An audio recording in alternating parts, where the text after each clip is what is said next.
पण डोक्यात गर्दी आणि आपल्या घरातल्या आरशात पाहिलं, इकडे तिकडे जरा थोड्याशा केजारा घातल्या, बघत बघत कसा दिसतोय काय दिसतंय. त्यांच्या चरित्रामध्ये पुंडलिकजी कातरले यांनी त्यांचं चरित्र लिहिलं आहे. तर नाही ठरलं म्हणलं, पण घरापासून तर स्टेजपर्यंत जाईपर्यंत जे अंतर आहे तिथं जर आपण टोपी घालून गेलो त्या चालत चालत तर लोक शेजारपाजारचे असतील आणि हे ठिकाणचे गांधीजींच्याकडे कसे काय गेले म्हणून त्यांनी खिशात ठेवली. स्टेजवरती गेले, टोपी खिशातच होती. आणि ज्या वेळेला भाषण करायला उठले, उठता उठता अचानक खिशातून ती गांधी टोपी काढली, डोक्यात घातली आणि पुढे स्टेजच्या वरती माईक असेल की नसेल, माईक नाही नसेल, उभे राहिले. काही काळ श्रोत्यांनी त्यांना ओळखलंच नाही. आणि जेव्हा ओळखलं ना तेव्हा टाळ्यांचा प्रचंड कडकडाट केला. ही गंगाधरराव देशपांडे यांची गोष्ट आहे आणि मारुतीच्या मंदिरात बनलेली गोष्ट आहे. पुढे लक्ष. आता दुसरी गोष्ट मला मुद्दाम सांगायची, ती कोणती आहे की कोकणामध्ये सासवलं नावाचं एक गाव, जे ते मूर्तिकार प्रसिद्ध करमरकर हे त्यांचं गाव. आणि त्या गावामधल्या वैश्य समाजानं मारुतीचं मंदिर बांधलं आणि मंदिराला बनवलं.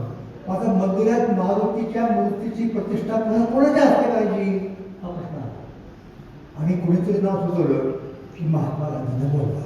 आणि त्याचं एक कारण आहे, आपल्या देशामध्ये ना जातीचा माणूस पटकन आपल्याला जवळ जाऊ. तर महात्माजी वैश्य याला सगळ्यांना मान्य झालं आणि त्याप्रमाणे गांधीजीला त्यांनी बोलवलं. ते गांधीजी आले.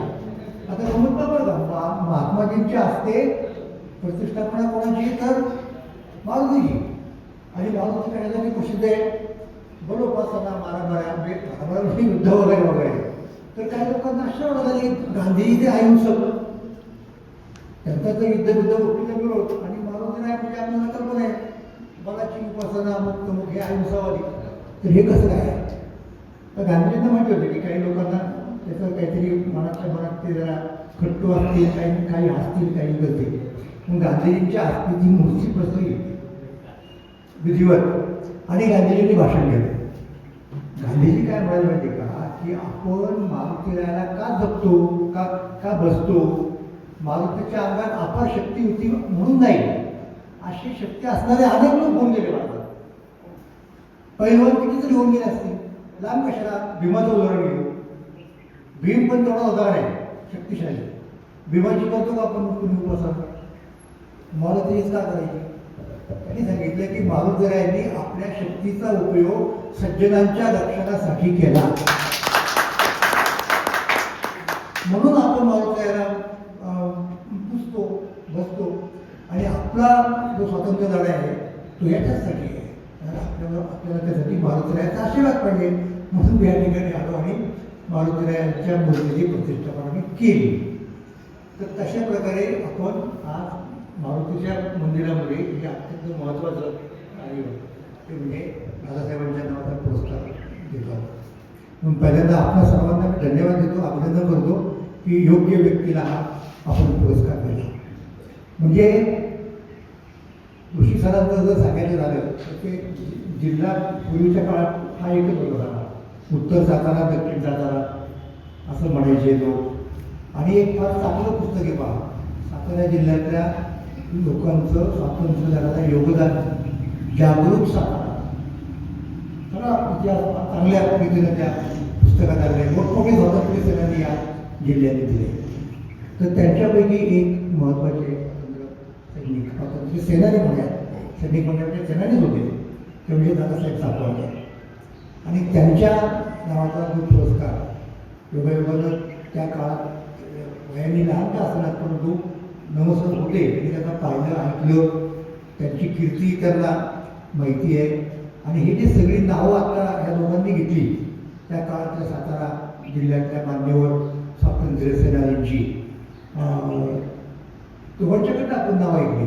आणि ही सुद्धा माझ्याही अभ्यासाची नाव आहे. म्हणजे लोकमान्य महात्मा नावाचा माझा एक ग्रंथ आहे, त्याच्याचे सगळे लोक त्यांच्या नावासकट, त्यांच्या कार्यासकट त्यांना निमंत्रण दिलं आणि ते आले त्या पुस्तकात असं मी म्हणेन. म्हणजे अगदी कासेगावकर वैद्यांच्यापर्यंत पाठवून असतात सगळे त्याच्यामध्ये आहेत. तर ह्या लोकांचं फार मोठं कार्य आहे. कोणत्या अर्थाने कार्य आहे तुम्हाला सांगतो. कसं आहे की आपल्या देशामध्ये स्वातंत्र्याची चळवळ सुरुवातीच्या काळात त्यांनी पुढे नेली. असं पहिलं अखिल भारतीय नेतृत्व, अखिल भारतीय ब्रिटिशांच्या काळानंतर म्हणजे ब्रिटिश इथे आल्यानंतर सगळ्या भारताचं नेतृत्व करणारा पहिला माणूस कोण, तर लोकमान्य टिळक. टिळकांच्या अगोदरचे जे नेते होते ते तेवढ्या पुरते होते. भारताला मान्य झालेला पहिला नेता म्हणजे लोकमान्य टिळक. ही गोष्ट पहिली होती. आणि लोकमान्य टिळकांच्याकडनं कोणाकडं आलं, जसं आपण सत्ता असतो आपण, आणि सत्तेमध्ये काय असतं की विनाकाळात असतो की नाही, अखंड हरणाम सत्ता, तो खाली नाही ठेवायचा. जो ज्याच्याकडे असतो तो दुसऱ्या त्या काळामध्ये तो विना देतो आणि नंतर तो त्याच्या बाकीच्या काही कामाला वगैरे निघून जातो. तसा हा स्वातंत्र्य लढ्याचा भजनाचा विडा हा लोकमान्य टिळकांच्या काळामध्ये होता आणि तो त्यांच्याकडनं गांधीजींच्या काळामध्ये गेला. ती फार मोठी प्रक्रिया आहे. त्या काळात बऱ्याच खळबळ झाली. एकूण महाराष्ट्रात, भारतात काँग्रेसमध्ये वगैरे त्या तपशिलात मला जायचं नाही. पण महत्त्वाचा मुद्दा काय होता की महाराष्ट्रामधला बहुजन समाज टिळक असताना स्वातंत्र्यापासून फटकून होता, बाजूला होता. आणि त्याची सामाजिक कारणे आहेत त्या काळात, त्या तपशिलात पण मी जात नाही.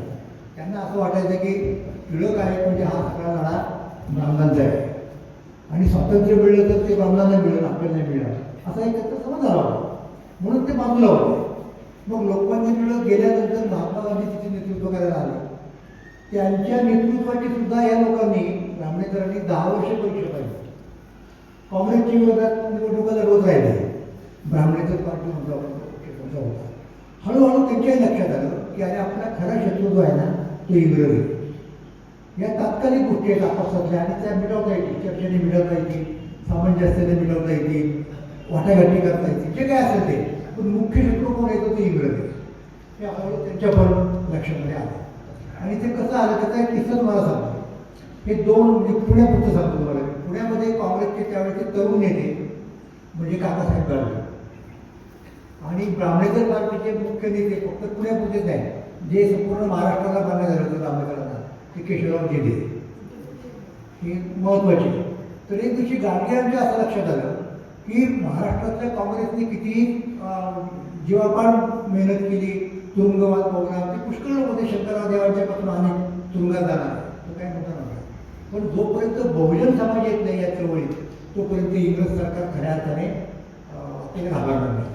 ते काय म्हणणार की मूलभूत लोक आहेत, काय यांची काळजी करायची, तुझी संख्येला महत्त्व असं नाही. म्हणून एक दिवशी सकाळी लक्षात घ्या, केशवराव जेधेंच्या घरी गेले. कोण? काकासाहेब गाडगे. दोघेही तरुण होते त्या काळामध्ये.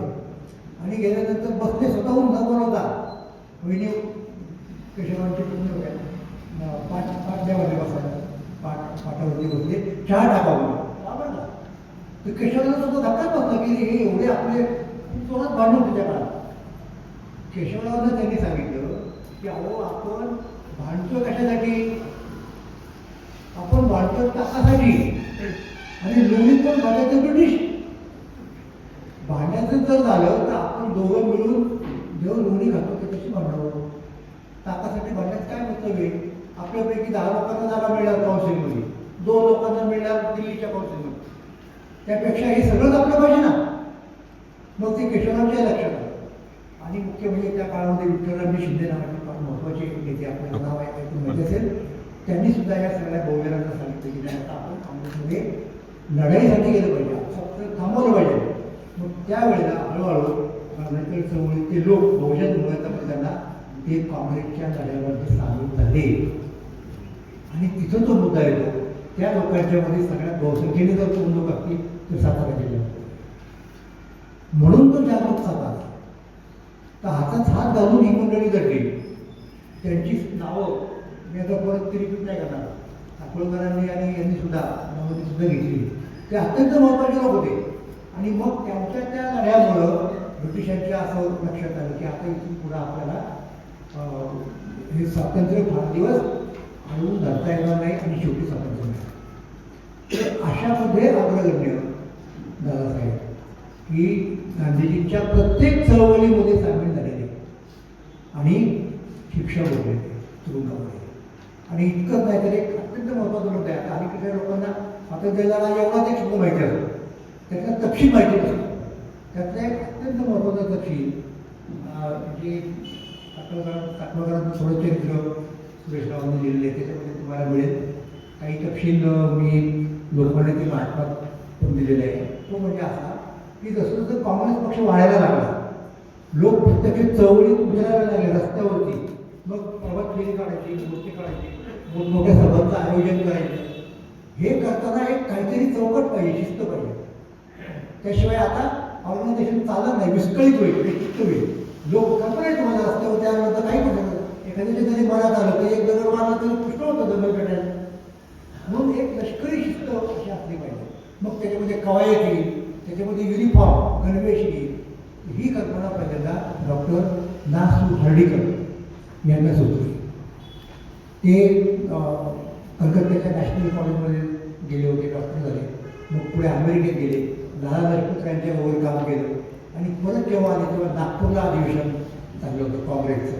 तर तिथं त्यांनी त्या सगळ्या स्वयंसेवकांना एकत्र केलं आणि तेवढ्यापुरतं ते अतिशय उत्तम रीतीने पार पडलं. पण म्हणजे ते तेवढ्यापुरतं होतं नाही की कायम सोपी झाली पाहिजे संघटना. आणि ती संघटना म्हणजे हिंदुस्थानी सेवा ट्रस्ट. नंतर त्याचं काँग्रेस सेवादल नाव पडलं. आणि त्याच्या माध्यमातून काँग्रेसची सगळी अधिवेशनं नंतरच्या काळामध्ये यशस्वी झाली. कुठेही गालबोट लागलं नाही. त्याचं फार मोठं श्रेय त्यांना झालं. आणि तीच लहान तरुण मुलं पुढे पुढे स्वातंत्र्य संधी झाली, मोठी झाली तशी. त्याची तुझ्या एक प्रकारची बढती मिळाली ना. तर या हिंदुस्थानी सेवा दलाचं काम करण्यात महाराष्ट्रातले जर कोणी प्रमुख असतील, म्हणजे आता तुम्ही म्हणाल की हार्डेकर नाही का, हार्डेकर कर्नाटकाचे मूळ कन्नड वाटायला म्हणजे मोठं. तर हे जर कुणी अग्रगण्य असतील तर सातारा जिल्ह्यामध्ये एक डॉक्टर वाघे आठले आणि दुसरे सातवाडकर. त्यांनी इथे साताऱ्यामध्ये अधिवेशन बनवलं याचं सेवा दलाचं. आणखी कुठे कुठे बेळगाव असेल, काकीनाडा असेल, या सगळ्या ठिकाणी. आणि मुख्य म्हणजे लाहोरला जे अत्यंत गाजलेलं अधिवेशन बनलं की ज्या अधिवेशनामध्ये स्वराज्याचा ठराव पहिल्यांदा हे झालं, म्हणजे मान्य झाला सर्वानुमते. इतकं लोकांना आनंद झाला की तोपर्यंत काँग्रेसमध्ये स्वराज्याचा ठराव नसायचं. लक्षात घ्या, ठराव असा असायचा की ब्रिटिश सरकारने हे केलं पाहिजे, त्यांनी ते केलं पाहिजे, आम्हाला शस्त्रास्त्र बाळगण्याची बंदी आहे ती उठवली पाहिजे, अशा गोष्टी सांगायची. स्वातंत्र्य त्या डायरेक्ट असं म्हणत होतं. होमरूल जरी सुरू केली अगोदरच्या काळात, टिळकांच्या काळात, होमरूलचा अर्थ स्वातंत्र्य असा नव्हता. ते वसाहतीचं स्वराज्य अंतर्गत असा होता. हा प्रत्यक्ष उच्चार झाला. आणि इतकं त्या काळात त्या लोकांना जी धन्यता वाटली, हा जो शब्द आता नमस्कारांनी वापरतो फार चांगला शब्द, धन्यता वाटली की ते संमेलन अधिवेशन झाल्यानंतर पंडित नेहरूंच्या सकट सगळे लोक नाचले अक्षरशः. असा तो मुद्दा आहे. तर त्या लाहोरच्या अधिवेशनाला सुद्धा जे गेले आणि त्यांनी त्या डॉक्टरांच्या वर सगळ्या लोकांचं मॅनेज केलं व्यवस्थित, तरुणांना वगैरे वगैरे, ते डॉक्टर ते सांगतात. आणि नंतर त्या काळात भगतसिंगांची याचं फार झालं. त्यांना फाशी द्यायचं चाललं होतं सरकारच्या माध्यमातून. तर भगतसिंगांच्या घरी गेले, त्याच्या नातेवाईकांना भेटले आणि नंतर परत झाल्यानंतर इथे त्यांनी भगतसिंगांचं चरित्र लिहिलं. तर अशा प्रकारे सर्वांगीण ज्याची दृष्टी आहे, काय केलं पाहिजे, काय नाही, काय करणं योग्य नाही, असा एक महान स्वातंत्र्य सेनानी आपल्या जिल्ह्यामध्ये, आपल्या गावामध्ये, त्याचा आपल्याला नक्कीच अभिमान असला पाहिजे. आणि तो सार्थ आहे असं या पुरस्कारामुळं सगळ्यांच्या लक्षात येतं. आणि त्याच्यानंतर खरी कसोटी कुठे झाली माहिती का लोकांची? स्वातंत्र्य मिळालं. स्वातंत्र्य मिळाल्यानंतर काय, हा खरा प्रश्न होता. भारताची एक पुनर्रचना केली पाहिजे. तर भले समाजवाद लोक बनत होते, शेतकऱ्यांचं राज्य, कामगारांचं राज्य, ही सगळी चर्चा चालायची. पण जेव्हा प्रत्यक्ष अंमलबजावणी करायची वेळ येते ना, तेव्हा ह्या गोष्टी फार अवघड होतात. कारण जे लोक सत्तेपर्यंत पोहोचतात ते आधीच चांगले एस्टॅब्लिश झालेले असतात. त्यांना आपल्या हातातल्या गोष्टी सोडायच्या नसतात. त्याला मनुष्य स्वभाव आहे. कोण कुठल्या पक्षाचा वगैरे हा काही मुद्दा नाही आहे. मग बरेच लोक पक्ष बघून चिंतात की कुठल्या पक्षाच्या माध्यमातून सत्ता लवकर मिळेल, शॉर्टकट कोणता आहे, असे लोक येतात. मग आज शब्द त्याच्यासाठी भारतीय भाषांमध्ये एक नवीन शब्द आला, आयाराम दयाराम. त्याचं नाव खरोखर आयाराम होतं हरियाणाच्या त्या विधानसभेमध्ये. आज या पक्षात होता, दुसऱ्या पक्षात लोक म्हणले कर आयाराम द्या, दयाराम म्हणूया, हे घडतं ना. तर अशा या सगळ्या चित्रामध्ये कुणीतरी एक असा दीपस्तंभासारखा माणूस पाहिजे की जो सत्तेसाठी आम्ही कधीच नव्हतो असं सांगणारा आणि त्यासाठी सत्तेची आलेली पदं बाजूला ठेवणारा आता कोण दाखवायची वेळ आली तर आपल्याला हाताची पासबुक सुद्धा फार होतात एवढे सुद्धा माणसं मिळत नाही तर पहिलं वोट दादासाहेब साठे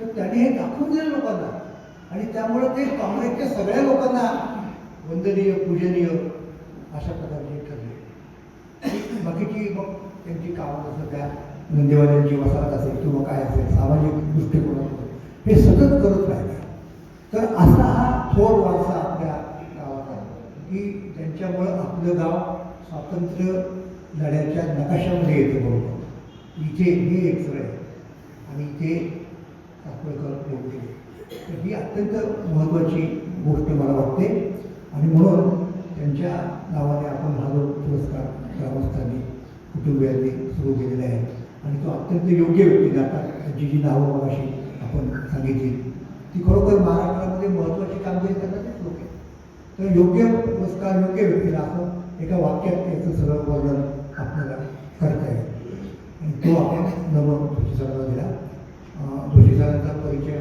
यांनी सातोकरांनी सांगितला तर मी तुम्हाला एक गोष्ट सांगतो की अभ्यासक कसा अभ्यासक हा निरपेक्ष आणि वस्तुनिष्ठ असला पाहिजे आपण अशी अपेक्षा राजकारणात करू शकत नाही ना त्यांना ठरलेलं असतं आता पक्षाचा प्रवक्ता असतो उदाहरणार्थ कुठे त्याचं कामच असतं पक्षाने काही केलं तरी ते कसं योग्य आहे हे पटवून सांगतं मग तुम्ही बघता संध्याकाळी दोघं असतच सगळ्या चॅनलवरती हा या पक्षाचा तो त्या पक्षाचा प्रवक्ता आणि तो काय करतो गाढवपणा केला तरी तो गाढवपणा नाही तो घोडेपणा त्याचं कामच असते त्याच्यामुळे त्यांना तो द्यायचं कारण नाही पण मग अशा वेळेला खरी परिस्थिती खरा इतिहास सांगणारा असं काहीतरी असे लोक पाहिजेत ना तर नमस्कारांचं एक वैशिष्ट्य मला जाणवलं ते एका बाजूला महात्मा गांधीजींचं चरित्र लिहितात मुलांसाठी लिहितात आणि मुलांसाठी तर ते नाव 260 लोकांची चरित्र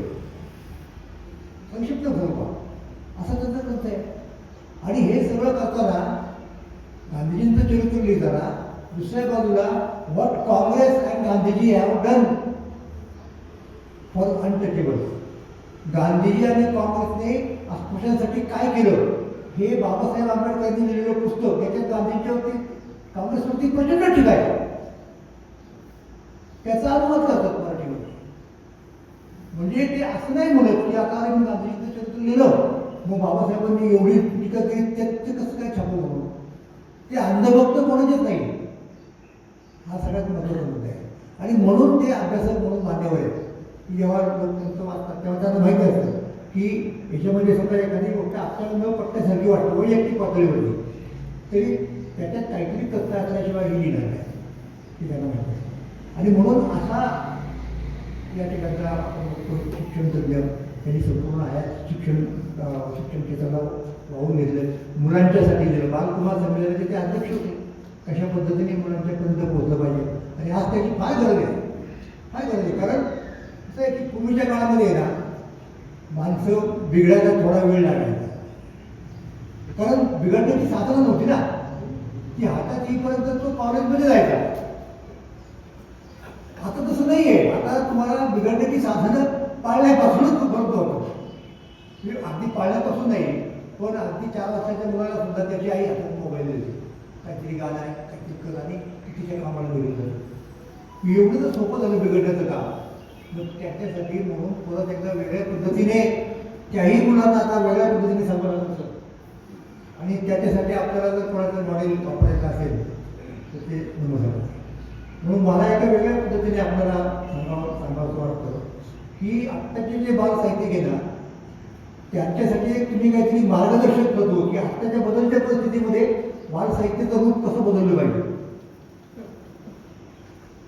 नाही चालणार पूर्वीच्या गोष्टी पोरांना आता तर त्याच्या सगळं जग पुढे झालं जावं तर जी गोष्ट कळायला मला 16 वर्ष लागली ती जर एखाद्याला 6व्या वर्षी कळलं तर काय करणार तुम्ही पण ते तुम्ही थांबू शकत नाही तो रेटा आहे ना याचा बदलाचा रेटा तो इतका वेगाचा येतो ना सांगतो झोपू शकत नाही. मग अशा वेळेला काय करता तुम्ही? अशा वेळेला नुसतं बोध राहायचं का? झोपवता येत नाही, मग काय काठावरती थांबायचं बघायचं, ते करणं चुकीचं आहे. तर तुम्हाला त्या प्रवाहात राहून तो कसा वळवता येईल हे पाहायला पाहिजे. आणि त्यासाठी नवसरांच्या सारख्या गोष्टींची आज समाजाला गरज आहे. आणि हे काही फक्त लोकांना पांडित्यपूर्ण उपदेश करून थांबत असं नाही. महाराष्ट्र साहित्य परिषद नावाची संस्था आहे, तिथंही काम साधन केलं. आणि त्या परिषदेच्या वतीनं पूर्वी मराठीच्या परीक्षा घेतल्या जायच्या. म्हणजे शाळेच्या परीक्षेमध्ये केलं कुणी बसू शकायचं. कामगार असेल, आणखी कुणी स्त्रिया महिला असतील घरामध्ये काम करणाऱ्या, त्या परीक्षेला बसायच्या. मग काय साहित्य रत्न, साहित्य प्रज्ञा होत्या. हळूहळू काय झालं, साहित्य परिषदेचं लक्ष कमी झालं त्या परीक्षा घेण्याकडे. तेव्हा त्या परीक्षेचं परत पुनरुज्जीवन करावं, त्या परीक्षा घ्याव्यात परत म्हणून नमस्कारांनी त्या संस्थेला देणगी दिली. इतकी त्यांची मराठीबद्दलची साहित्याबद्दलची आस्था ज्याला म्हणतो आपण ती जागृत होते. तेव्हा अशा व्यक्तीचा सन्मान करणं हे महत्त्वाचं मानतो. आणि सरच्या वेळी केलं आणि आता त्यांना चाकवकरांच्या नावाचा पुरस्कार दिला ही अत्यंत उचित गोष्ट झाली. मी पुनश्च पुरस्कार देणाऱ्यांना धन्यवाद देतो आणि त्यांना पुरस्कार दिला त्यांचं मनापासून अभिनंदन करतो. आणि या सोहळ्यामध्ये सामील व्हायचं बाकी मला आपण दिलं त्याबद्दल आपल्याला धन्यवाद देतो. धन्यवाद. आम्हा घरी देऊन शब्दाची जरूरत नाही, शब्दाची शस्त्रे यत्न करू, शब्दाची हमेशा जीवीचे जन्म शब्द वापरताना. दोन शब्द मला बोलायचे, शब्दाचे मला बोलायचं सुंदर असं ज्याने आपण इथं मनोगत व्यक्त केलं. खरोखरच आमच्या श्रोत्यांचंच आज भाग्य म्हणावं लागलं की मोरे सरांनी अतिशय सुंदर आपल्याला त्याचं भाषण केलेलं आहे. आणि या कार्यक्रमासाठी आवर्जून उपस्थित असलेले तुकाराम कृष्णनाथ काटकर हे माझगावहून आलेले आहेत. त्याचप्रमाणे ज्योतिराम मुरलीधर गोडगे माजी पोलीस इन्स्पेक्टर हे या कार्यक्रमाला आवर्जून उपस्थित राहिलेले आहेत. एक्सलमध्ये डॉक्टरकीची सेवा करणारे डॉक्टर प्रकाश कोरेगावचे ही आवर्जून इथे उपस्थित राहिलेले आहेत. त्याचप्रमाणे उत्कृष्ट हार्मोनियम वादक किसनराव फडतरे, त्रिपुटीचे मनोज काटकर, दत्तात्रय देवगडे, सचिन निकम, कोरेगावचे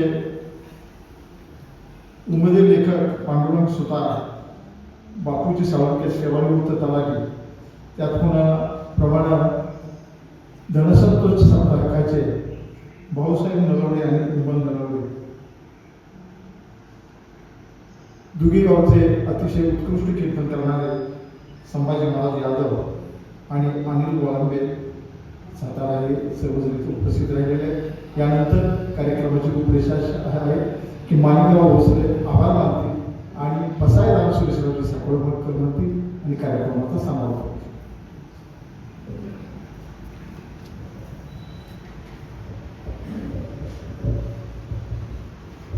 हॅलो. कार्यक्रमाला खूप वेळ झालेला आहे, त्यामुळे सर्वांचा नाव प्रमुख अतिथी जोशी साहेब, त्रिपुटी महाराज, चिटणीस साहेब, ज्यांना आपण छोटा मोठा पुरस्कार दिले ते सगळे पुरस्कार स्वीकारण्यासाठी इथं आले. प्रत्येकाचं काही नाव घेत नाही असे होत आले आणि आपण सर्वजण येऊन या कार्यक्रमाची शोभा वाढवली. याबद्दल सर्वांचे आभार मानून तसेच अशोकराव भोसले यांनी उत्कृष्ट संश्लिष्टी त्यामुळे सर्वांचे आभार मानून कार्यक्रम संपला. पसायदार म्हणून कार्यक्रम संपला.